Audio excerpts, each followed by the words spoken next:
Behind the power. அதிகாரத்தின் பின்னணியில் நடக்கும் உண்மைகள். பிஹைண்ட் த பவர் நேயர்களுக்கு வணக்கம். அதிகாரத்தின் பின்னணியில் நடக்கும் சில உண்மைகள் தொடர்பில் இன்றும் ஆராயும். குறிப்பாக வடமாகாணத்தில் ஆசிரியர் இடமாற்ற பிரச்சினை மற்றும் ஆசிரியர் பற்றாக்குறை பிரச்சினை என்பன தொடர்ந்துதான் காணப்படுகிறது. இதன் தொடர்ச்சி ஒரு முடிவுக்கு வருவதாக தெரியவில்லை. எனினும் எதிர்வரும் காலத்திலே 3517 ஆசிரியர்களுடைய வெற்றிடங்கள் வடமாகாணத்திலே காணப்படுவதாக தெரிவிக்கப்பட்டிருக்கின்ற நிலையில் 1756 பேரை, அதாவது பட்டதாரிகளை உள்வாங்கி இந்த ஆசிரியர் சேவையின் ஒரு அரைவாசி பகுதியினரை பூர்த்தி செய்வதற்காக எதிர்பார்த்திருப்பதாக தெரிவிக்கப்படுகின்றது. இவ்வாறான ஒரு நியமனங்கள் இடம்பெற்றாலும் கூட கிராமப்புற பாடசாலைகளிலே ஒரு ஆசிரியர் பற்றாக்குறை என்பது நிலவிக்கொண்டே இருக்கின்றது. இந்த மாணவர்கள், வறுமைக்குட்பட்ட இந்த மாணவர்களுடைய கல்வி செயற்பாடும் மிகவும் மந்தமான நிலைமையில் காணப்படுவதற்கான வாய்ப்புகளும் காணப்படுகின்றன. உண்மையில் பொருளாதார ரீதியாக நலிவுற்ற இந்த மக்கள் கல்வியிலும் நலிவுற்று போகின்ற நிலைமையை நாங்கள் வரவேற்க முடியாத ஒரு சூழலில் இருக்கின்றோம். ஏனெனில் நகர்ப்புற பாடசாலைகளை பொறுத்தவரையும் அங்கு கற்கின்ற மாணவர்களை பொறுத்தவரையும் ஓரளவினும் அவர்கள் தனியார் வகுப்புகளுக்கு செல்லுகின்ற ஒரு நிலைமை காணப்படுகிறது. ஆனால் இந்த கிராமப்புறங்களை அடிப்படையாக கொண்ட மாணவர்கள் இந்த தனியார் கல்வி நிலையங்களுக்கு செல்வதோ அல்லது பாடசாலையிலும் ஆசிரியர் பற்றாக்குறையின் காரணமாக அவர்களுடைய கற்றல் செயற்பாடுகளை முழுமையாக மேற்கொள்ள முடியாத ஒரு துர்ப்பாக்கிய நிலைக்கு அவர்கள் முகம் கொடுக்கின்றார்கள். எனினும் அவர்களுடைய அந்த விடாத முயற்சி, அவர்களுடைய கற்க வேண்டும் என்கின்ற ஒரு ஆர்வம் அவர்களை பல்கலைக்கழகம் வரை கொண்டு செல்கின்ற ஒரு நிலைமையும் காணப்படுகிறது. அதனையும் நாங்கள் வரவேற்றாக வேண்டும். இவ்வாறான ஒரு சூழலில் ஆசிரியர் நியமனங்களும் ஆசிரியர்களுடைய இடமாற்றங்களும் என்பது ஒரு பாரிய ஒரு பிரச்சனையாக உருவாகி இருக்கின்றது. ஏன் இவ்வாறான ஒரு நிலைமை உருவாகின்றது என்கின்ற போது அது தொடர்பாக நாம் பல்வேறு விதங்களில் ஆராய வேண்டிய தேவை இருக்கிறது. ஆகவே இவ்வாறான ஒரு சூழலில் அவர்கள் பல மைல் தூரங்களுக்கு அப்பால் சென்று கற்பித்தல் என்ற செயற்பாடுகள் உண்மையில் வேண்டும் என்று செய்வதற்கு அப்பால் அவர்களுடைய உடல் ரீதியான ஒரு சோர்வு அவர்களை இவ்வாறான நிலைமைக்கு கொண்டு செல்கின்றது. ஆகவே இதற்கான தீர்வுகள் என்ன என்பது தொடர்பில் கல்வி அதிகாரிகள் சிந்திக்க வேண்டிய தேவை இருக்கிறது. குறிப்பாக அந்தந்த மாவட்டங்களிலேயே ஆசிரியர்களை நியமிப்பது, அந்தந்த மாவட்டங்களில் இருக்கின்றவர்களையே ஆசிரியர்களாக தெரிவு செய்து அவர்களுக்கு பயிற்சிகளை அளிப்பதன் ஊடாக அவர்களை அந்த மாவட்டத்திலேயே ஆசிரியர் தொழிலுக்காக நியமிப்பது என்பது ஒரு சாலச் சிறந்ததாக இருக்கும். இது தொடர்பில் அண்மையில் வன்னி மாவட்ட பாராளுமன்ற உறுப்பினராக இருக்கின்ற ஜெகதீஸ்வரன் அவர்கள் ஒரு கருத்தினை முன்வைத்திருக்கின்றார்கள். ஆசிரியர்கள் போட்டி பரீட்சையின் போது வெட்டு புள்ளிகள் அந்தந்த மாவட்டத்திற்கு ஏற்ற வகையில் அமைக்கப்பட வேண்டும் என்கின்ற ஒரு கோரிக்கை. உண்மையில் அது ஒரு சிறந்த கோரிக்கையாக இருக்கும் என நம்பப்படுகிறது. ஏனெனில் அந்த யாழ் மாவட்டத்தினுடைய கல்வி வளர்ச்சிக்கும் வவுனியா, மன்னார், முல்லைத்தீவு போன்ற பிரதேசங்களுடைய கல்வி வளர்ச்சிக்கும் இருக்கின்ற இடைவெளிகள், குறிப்பாக இந்த ஆசிரியர் போட்டி பரீட்சைகளிலே அதிக அளவாக யாழ் மாவட்ட ஆசிரியர்கள் தெரிவு செய்யப்படுகின்ற போது அவர்கள் இந்த பிரதேசங்களிலே வந்து கற்பிக்க வேண்டிய தேவை ஏற்படுகிறது. ஆகவே அவர்கள் இங்கே ஒரு குறிப்பிட்ட காலம் பணியாற்றியதன் பின்னர் மீளவும் தங்களுடைய சொந்த ஊரான யாழ்ப்பாணம் போன்ற பிரதேசங்களுக்கு செல்லுகின்ற போது அந்த வெற்றிடம் இங்கு மீளவும் உருவாக்கப்படுகின்றது. அப்ப இந்த வெற்றிடம் உருவாக்கப்படுகின்ற போது இந்த வெற்றிடத்தை நிரப்புவது யார் என்கின்ற ஒரு கேள்வி ஏற்படுகிறது. ஆனால் இடமாற்ற கொள்கையின் அடிப்படையில் ஒரு ஆசிரியர் இடமாற்றப்படுகின்ற போது மீளவும் அந்த இடத்திற்கான ஆசிரியர்கள் நியமிக்கப்பட வேண்டும் என்கின்ற ஒரு நிபந்தனை இருக்கிறது. எனினும் மன்னார் மாவட்டத்தை பொறுத்தவரையும், குறிப்பாக ஆடம்பன் பாடசாலையை பொறுத்தவரைக்கும் பார்த்தோமாக இருந்தால் 9 ஆசிரியர்கள் இம்முறை இடமாற்றம் பெற்று சென்றிருக்கின்றார்கள். ஆனால் அங்கே மீள நியமிக்கப்பட்டவர்கள் 3 பேராகத்தான் இருக்கிறார்கள். குறிப்பாக சிலாவத்துறை பாடசாலையிலும் கூட அப்படியான ஒரு நிலைமைதான் காணப்படுகிறது. வவுனியா மாவட்டத்தை பொறுத்தவரைக்கும் பல ஆசிரியர்கள் இடமாற்றம் பெற்று சென்றிருக்கின்றார்கள். ஆனால் அவர்களுக்கான பதிலீட்டு ஆசிரியர்கள் நியமிக்கப்படுகின்ற போது பாரியதொரு பிரச்சனை உருவாகி இருக்கின்றது. அந்த பாடங்களுக்கான ஆசிரியர்கள் நியமிக்கப்படாமை மற்றும் அந்த 9-10 பேர் இடமாற்றம் பெற்று செல்லுகின்ற போது அந்த இடங்களுக்கு 2-3 மாத்திரமே நியமிக்கப்படுகின்ற நிலைமை காணப்படுகிறது. ஆகவே இவ்வாறான ஒரு சூழல்கள் இந்த பாடசாலைகள் மத்தியில் ஒரு ஆசிரியர் வெற்றிடத்தை ஏற்படுத்துகின்ற போது மாணவர்களுடைய கல்வி செயற்பாடு மிகவும் பின்தங்கிய நிலைமைக்கு செல்லுகின்றதை நாங்கள் அவதானிக்கக்கூடியதாக இருக்கின்றது. இது மாத்திரமல்ல, இந்த வலய கல்வி பணிமனைகள் தங்களுடைய மேலதிக ஆசிரியர்கள் என்று அனுப்புகின்ற பட்டியலானது எவ்வாறு பெறப்படுகின்றது என்பது தொடர்பிலும் நாங்கள் ஆராய வேண்டிய தேவை இருக்கிறது.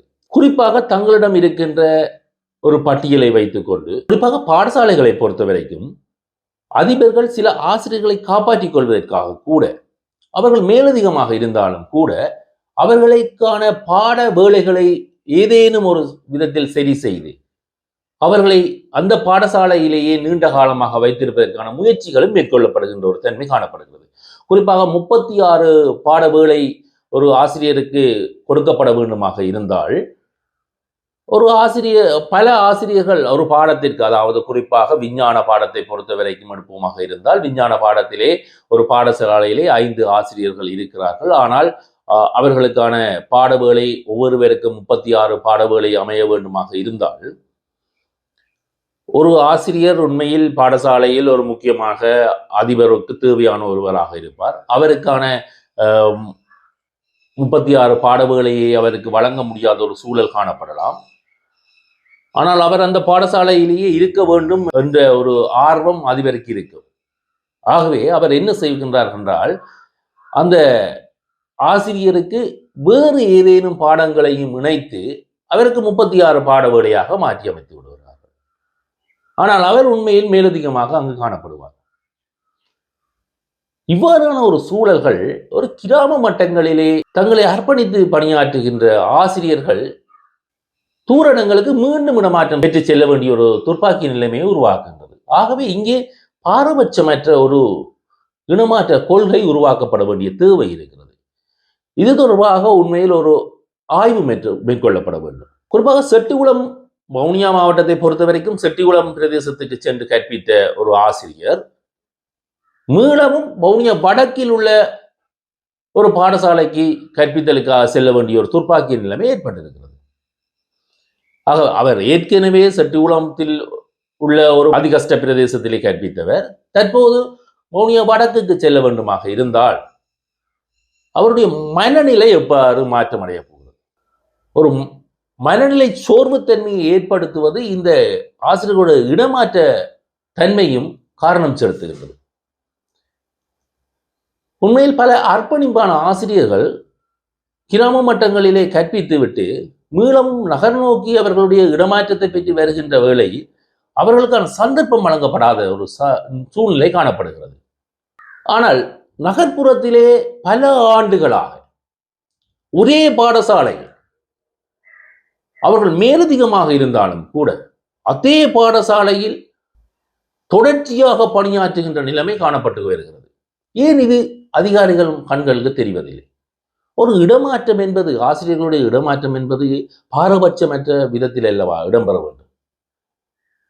ஆகவே கஷ்டப்பிரதேசத்தில் பணியாற்றிய அல்லது தூர இடத்தில் பணியாற்றியவர்கள் தான் மீண்டும் மீண்டும் தூர இடத்துக்கு செல்ல வேண்டும் என்கின்ற ஒரு மனப்பாங்கு இந்த அதிகாரிகள் மட்டத்தில் காணப்படுகிறது. அது மாத்திரமல்ல, வேறு மாவட்டங்களில் இருந்து வந்து இங்கு கற்பிக்கின்றவர்கள்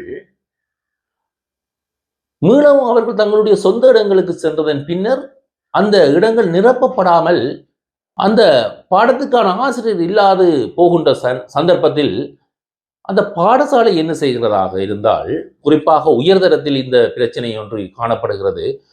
உதாரணத்துக்கு நாங்கள் எடுத்துக்கொள்வோமாக இருந்தால், ஒரு பாடசாலையிலே உயர்தர கலை பிரிவில் நாடகமும் அரங்கியலுக்குமான ஒரு ஆசிரியர் இடமாற்றம் பெற்று சென்று விட்டார் என்றால், மீள நாடகமும் அரங்கியலுக்குமான ஒரு ஆசிரியர் நியமிக்கப்படாத பட்சத்தில் இந்த பாடசாலையிலே அந்த பாடத்தை நிறுத்தி விடுகிறார்கள். ஆகவே உயர்தரத்தில் நாடகமும் அரங்கியலும் எடுக்க ஆர்வமுள்ள ஒரு மாணவன் அல்லது மாணவி நாடகமும் அரங்கியலும் என்ற பாடம் அந்த பாடசாலை இல்லாத காரணத்தினால் அந்த பிள்ளை வேறு ஒரு பாடத்தை எடுக்கின்றது. இதற்கான வெற்றிடம் இல்லாமலே செல்கின்றது. ஆகவே மீளவும் இவர்களிடம் அந்த பாடசாலையிடம் கேட்கின்ற போது அவர்கள் நாடகமும் அரங்கியலுமான அந்த பாடத்திற்கான வெற்றிடத்தை அவர்கள் காட்ட மாட்டார்கள். ஏனெனில் அந்த பாடத்தை அந்த பாடசாலையில் இழுத்து மூடிவிட்டார்கள். ஆகவே அந்த வெற்றிடம் இல்லாமல் போகின்றது. இது ஒரு உதாரணத்துக்கு நான் சொன்னது. இப்படி பல பாடங்களுக்கான வெற்றிடங்கள் பாடசாலை மட்டத்தில் இல்லாமல் போகின்ற போது அதற்கான ஆசிரியர் நியமனங்கள் வராது, அதற்கான வெற்றிடங்கள் காட்சிப்படுத்தப்படாது. ஆகவே இங்கே வெளியில் இருக்கின்ற பட்டதாரிகளாக இருந்தாலும் சரி, ஆசிரியர் தொழிலுக்கு உள்வாங்கப்படுகின்ற போதிலும் கூட இந்த நான் சொன்னது போல, ஒரு உதாரணத்துக்கு சொன்னது போல, அந்த நாடகம் அரங்கியலுக்குமான ஒரு சந்தர்ப்பம் இல்லாமல் செய்யப்படுகிறது. இவ்வாறு பல பாடங்கள் பாடசாலை மட்டத்திலே இல்லாமல் போகின்ற போது அதற்கான ஆசிரியர்கள் வெளியிலிருந்து உள்வாங்கப்பட வேண்டிய தேவையும் இல்லாமல் போகின்றது. ஆகவே இதனை நம்பி கற்றவர்களுடைய நிலை என்ன? ஆகவே இவ்வாறான ஒரு சூழலில் ஆசிரியர்களுக்கான இடமாற்ற கொள்கை என்பது சரியான முறையில் இடம்பெற வேண்டும். ஒரு ஆசிரியர் இடமாற்றம் பெற்று செல்லுகின்ற போது அதற்கு பதிலாக அதே பாடத்திற்கான ஆசிரியர் நியமிக்கப்படுகின்ற தன்மை காணப்பட வேண்டும். இதற்கு அதிகாரிகள் பொறுப்பாக இருக்க வேண்டும். எழுந்தமானமான ஒரு இடமாற்றத்திற்கான பட்டியலை அனுப்புகின்ற நிலைமை நிறுத்தப்பட வேண்டும். தூர இடத்தில் பணியாற்றிய ஆசிரியர்கள் தொடர்ந்தும் தூர இடத்துக்கே அனுப்பப்படுகின்ற நிலைமையும், நகர்ப்புறத்தில் ஆரம்பத்தில் இருந்தே அதே ஒரே பாடசாலையில் இருக்கின்ற ஆசிரியர்கள் அங்கேயே இருக்கின்ற நிலைமையும் மாற்றப்பட வேண்டும். ஆசிரியர்களுடைய மனநிலை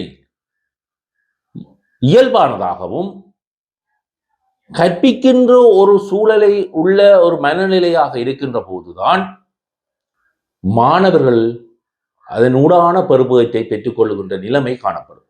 ஆகவே வெறுமனே நாங்கள் ஆசிரியர்கள் மீது குற்றம் சாட்டுவதை நிறுத்த வேண்டும். ஆசிரியர்கள் கற்பித்தலுக்காக தங்களுடைய மாணவர்கள் என்ற ஒரு எண்ணப்பாட்டோடு, அவர்களுக்கு எந்த மாணவர்களாக இருந்தாலும் சரி, அவர்கள் தங்களுடைய பிள்ளைகளாக அதனை உருவகித்து அவர்களுக்கு கற்பிக்கின்ற ஒரு மனநிலையோடு தான் பாடசாலைக்கு வருகின்றார்கள். ஆகவே நாங்கள் அந்த மாணவர்களை பலப்படுத்த வேண்டும் என்கின்ற எண்ணப்பாட்டோடு வருகின்ற ஆசிரியர்களை நாங்கள் அவர்கள் கற்பிக்கின்ற சூழலை, அவர்களுக்கு கற்பித்தலுக்கான மனநிலையை ஏற்படுத்தி கொடுக்க வேண்டியது இந்த அதிகாரிகளுடைய பொறுப்பு.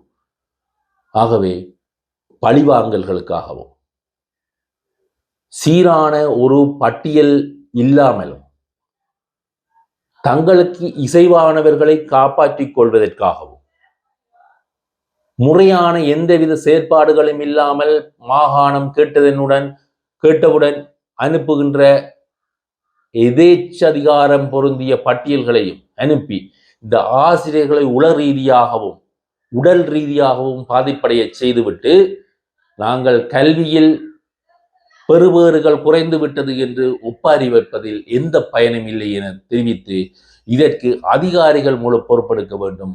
வலய மட்டத்தில் இருக்கின்ற அதிகாரிகள் முழு பொறுப்பெடுக்க வேண்டும். ஆசிரியர்களுடைய மனநிலையை நீங்கள் சீராக்கி கொண்டால் தான் அந்த பிரதேசத்தினுடைய மாணவர்களுடைய கல்வி வளர்ச்சி அதிகரிக்கும். ஆகவே இந்த வலய மட்ட அதிகாரிகளும் மாகாண மட்ட அதிகாரிகளும் இந்த ஆசிரியர்களுடைய மனநிலையை உணர்ந்து அவர்களை சரியான இடத்தில் பங்கீடு செய்து அந்தந்த மாவட்டங்களுக்கு சரியான பங்கீடுகளை மேற்கொள்வதன் ஊடாகத்தான் கல்வியில் நாங்கள் மேன்மையடைய முடியும் என்கின்ற கருத்தை முன்வைத்து விடைபெறுகிறேன். நான் உங்கள் நவரத்தினம் காபிலநாத். நன்றி, வணக்கம். Behind the power. அதிகாரத்தின் பின்னணியில் நடக்கும் உண்மைகள்.